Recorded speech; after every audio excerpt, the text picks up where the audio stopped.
If you live in Billings, Montana, and are thinking about traveling to Minnesota for your hair transplant, here's everything that you need to know. First, do I need to rent a car? The answer is no.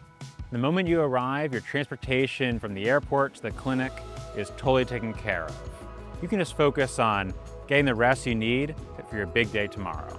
Can I go home the same night, or do I need to stay an extra night in Minnesota? Most of our clients will come in the night before the procedure and then leave the next day, just to create a smoother experience and give us a chance to check up on you after the procedure is completed. You're totally fine to fly or drive after your transplant is completed. You'll be given everything you need for your post-operative care once the procedure is completed. Is it safe for me to travel for this procedure solo? The answer is yes. Hair transplants are a safe and common outpatient medical procedure. Most of our clients who work at home return to work the next day. If you'd rather bring someone with you or stay an extra day to enjoy all of what our state has to offer, that's totally fine as well. You'll be totally fine to travel home safe. What should I wear on procedure day? The short answer is we want you to be comfortable. That's why we recommend wearing older clothing that can either button up or zip up. Nothing that you have to pull over your head like a t-shirt. In your procedure room, you'll have a flat screen TV chock full of Netflix, Hulu, and DirecTV. If you want to play games on an iPad, you can bring that. And if you want to listen to your favorite podcast, we also recommend bringing a set of headphones. Do I have to take off work? The answer for most people is no. If you work at a desk job or work at home, most of our clients will return to work the very next day. However, we do recommend you take a break from very strenuous physical workouts for about 1 week. So if your job involves heavy lifting or getting sweaty, being on your feet a lot, you might want to take some PTO or potentially go on light duty for that 1 week. After then, you're fine to resume all the same activities that you did before. You also have a little bit of scabbing that lasts for about 1 week.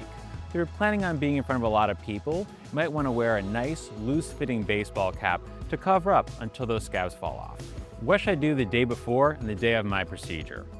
Well, first you'll want to pause any blood thinners you might be taking. That includes things like fish oil and vitamin E. Second, you'll want to eat healthy. A high-protein diet is great for the healing process. And third, for that same reason, we'll want to avoid alcohol and smoking. Finally, if you're planning on being in the sun after your procedure, we recommend avoiding getting a sunburn. And you can do that by wearing a nice, loose-fitting baseball cap. So what does it actually cost all in to get a hair transplant in Minnesota? Well, that's the beauty about paying Midwest prices. We give you clean, transparent pricing in our virtual consultations.